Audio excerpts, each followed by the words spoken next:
CITU অন্তর্গত Tripura mid day meal worker union রাজ্য কমিটির উদ্যোগে আগরতলা শিক্ষা দপ্তরের সামনে বিক্ষোভ প্রদর্শন ও ডেপুটেশন প্রদান করা হয়। করে আপনাদের সবাইকে অভিন্ন তৈরি হন। আপনাদের নাম মনিকা দত্ত রায় বলে।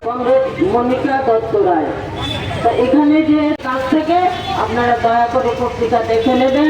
পরবর্তী কর্মসূচি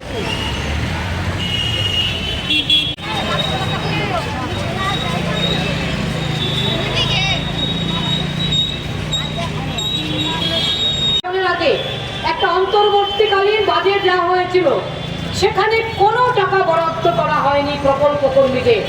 আজকে থেকে দিল্লিতে লোকসভার অধিবেশন শুরু হয়েছে, বাজেট আসবে সামনে, পূর্ণাঙ্গ বাজেট আসবে। আমরা লক্ষ্য করব সেখানে মিড ডে মিল কর্মী, আশা কর্মী, অঙ্গনওয়াড়ি কর্মী সহায়িকাদের টাকা বরাদ্দ করা হয় কিনা। যদি এক পয়সাও বরাদ্দ করা না হয়, তার জন্য আগামী দিনে আরো বৃহত্তর লড়াইয়ের জন্য আপনারা প্রস্তুত হন। আপনাদের ভয় আছে, কাজ হারিয়ে যাওয়ার ভয় আছে, কিন্তু আপনাদের আমরা এই কথা বলছি যে আপনারা যদি ঘর থেকে না বেরোন, তাহলে তো আমরা লড়াইয়ের শক্তিটা হারিয়ে ফেলবো। কারণ যাদের জন্য লড়াই, তাদের কিন্তু রাস্তায় নামতে হবে। সুতরাং আপনাদের কাছে সিআইটিইউর পক্ষ থেকে আমাদের আবেদন, যখনই আমরা মিড ডে মিল কর্মীদের নিয়ে যদি কর্মসূচি নেই, সিআইটিইউর কর্মসূচি নেই, সেই কর্মসূচিতে যদি আপনারা না আসেন, তাহলে কিন্তু আমরা আন্দোলনে সফল হতে পারবো না।